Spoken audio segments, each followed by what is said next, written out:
Okay. Well, happy Monday, everyone. We hope that you had a wonderful, wonderful holiday weekend. Hope that you were able to enjoy some time off, some family time, 4th of July festivities. We hope it was a great one, and we hope that it's left you feeling refreshed and that you are greeting this week with a new sense of energy and productivity. And we hope it's a great week for you. Sometimes the coming back from a long holiday weekend is a letdown, but we hope that you experience no post-holiday letdown, that you hit the ground running, and that you continue to have a wonderful and productive summer. So we want to get you caught up on some things we've had going on since last we met, and I think we have some good stuff up there. We've had some great information coming out on workerscompensation.com. And much of that has been fueled by our research database, Simply Research. And we can tell you, we are going to tell you how you can get into that, how you can try it out, and what you might expect if you do give it a trial. So you can see what is in store for you on Simply Research. But let's go ahead and get started. We're going to share our screen here to check in with what's happening on workerscompensation.com, what you might have missed. And let's see, here we go. You don't need to see the calendar there. Yeah, there we go. All right. Excuse me.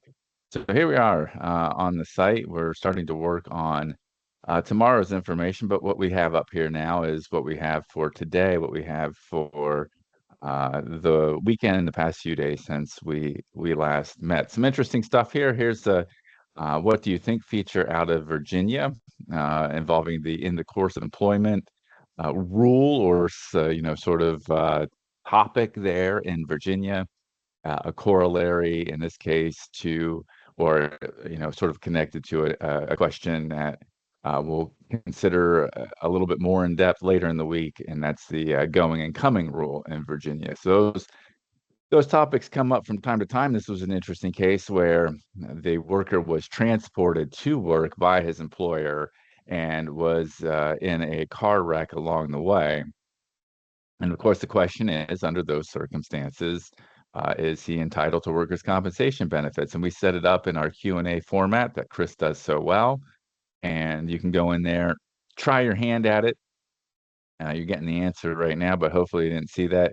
You can do the question, take a look at it and see what you think. And then Chris breaks down the court's reasoning for why the answer is what it was. So that's one that you can take a look at. And some other things that you can take a look at since last we spoke. Now, quite a bit of state info, occupational diseases in Idaho. We had two cases back to back that came out from the Massachusetts top court, the Massachusetts Supreme Judicial Court, answered some questions about kind of who is an insurer for workers' compensation reimbursement purposes in the state.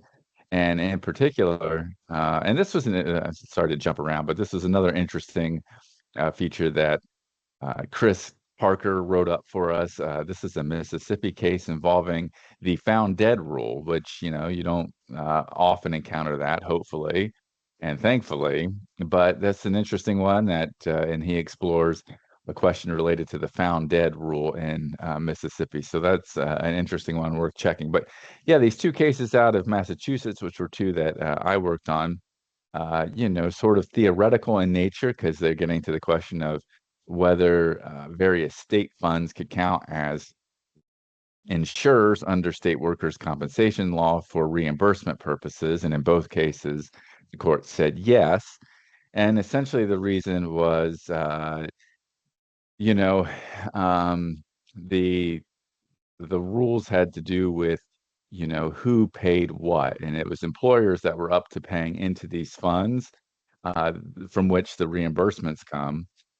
So because of that, the you know entity that took on the role of the insurer, the state entity, was entitled to reimbursement because essentially they stand in as an insurer. So in the one case, there was one, a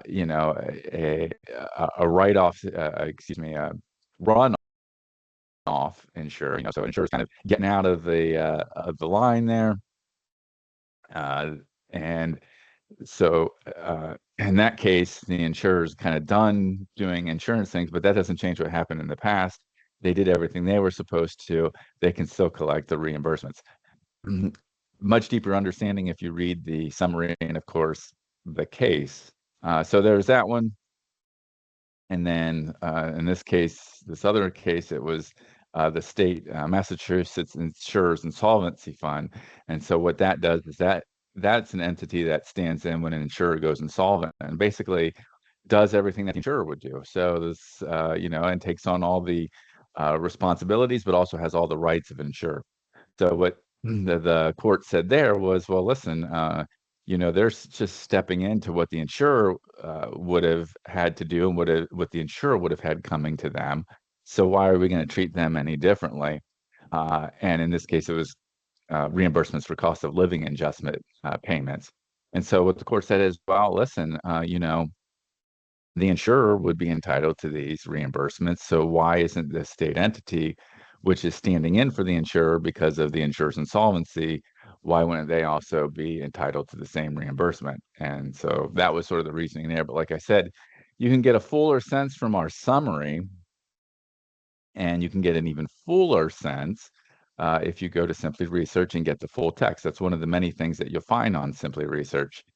And so there it is. If you want a free trial, you go to the Simply Research page on our homepage, Simply Research.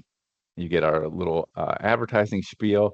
Click there for a free trial, enter the required information, and we set you up with 7 days, no charge, no strings attached, just a sample so you can take a look at it, see if you like it, see if it would help you, and then you can get back in touch with us. And for as low as $99 a month, you can get all this great stuff. And what kind of stuff will you find there? Well, let's go ahead and take a look at it.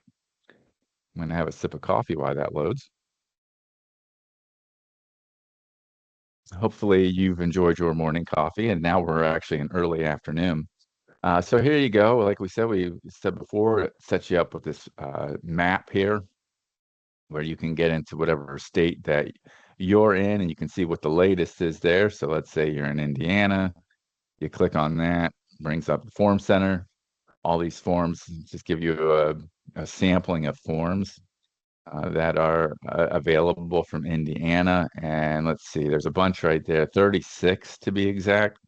And then you can search too. If there's one in particular you're looking for, search, and there you go. So these are a sampling, you click there. So agreement to compensation, for example, click on that, and that gives you the form. So, and it's got, the fields that you can fill in and all that good stuff. So that's just an example of what you might find there.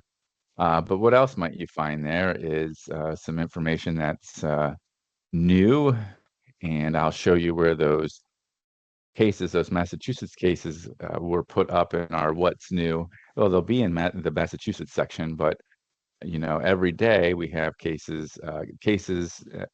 materials going up. So this is on Saturday, we've updated our Wyoming compliance summary on traveling employees. And what does that look like? Well, we have all these little, thanks to our compliance team, we have all these little compliance summaries that really boil it down to plain English.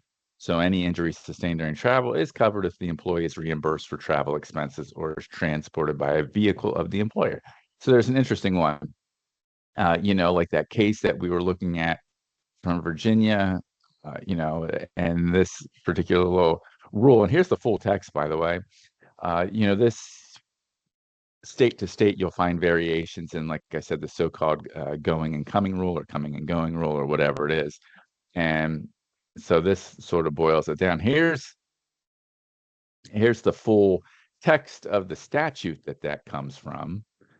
So it's a long one, and there's multiple compliance points that our team has updated based on this statute, but that in particular was one that involved traveling employees, and that comes up from time to time, as we see. And just because you know what one state says about it, you might not know the specifics of what another state says. So those are things that are right there at your fingertips, plus all these other points. And this is just one state. We have that across the country. So there's, an example of what's new, plus there's more. We have, like I said, on the regular, we're updating it. And, it's everything, like I said, forms, compliance summaries, What else we got there? Cases, statutes, regulations, you name it, it's there. We've got it. And it's something that you probably need the 7 days to decide whether this is something that is useful to you or not. And then you can see all the states that we've covered recently: North Dakota, New York, Nevada, Washington, South Dakota, so many more. And I'm going to keep going until we get to that, those Massachusetts cases, because that was a few days ago last week. But along the way, you can see how much we've updated in recent days. Georgia's had a bunch of rule updates there. Kansas, a compliance summary.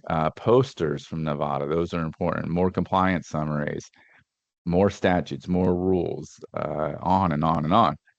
And that's what we do here at Simply Research. We try to keep it as thorough and as up to date as possible. And those are the kinds of things that you can find on the daily, and that kind of live right here on whatever state is important to you or that you're working in. So there you go. That came out on a day when we had several come out: Louisiana, Massachusetts, and Minnesota. And you click on that, and you'll get the full text right there. So, we have the summary on workerscompensation.com. You can always go there and get, the case file, the summary, the, sort of need to know information.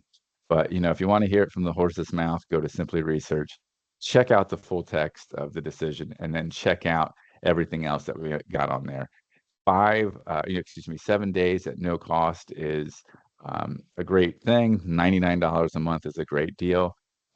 We think it's worth it. Obviously, we're a little bit biased, but that's why we want you to try it for a week, see what you think, let us know. And if you're already a subscriber, thank you so much for supporting Simply Research. We're so thankful for you. If there's anything that we can do to make your experience better, please never hesitate to reach out to us. We want to hear from you. And even if you're not a subscriber, if you're just someone that checks out our site, we always want to hear from you. We need to know what you need to know and how we can make the website and our products more useful and more responsive to you. So thanks so much for stopping by, spending a bit of your time with me. I hope you have a wonderful day, and I hope it's an excellent week for you. And I can't wait to talk to you again soon. Thanks so much, everyone, and have a great one. And bye-bye now.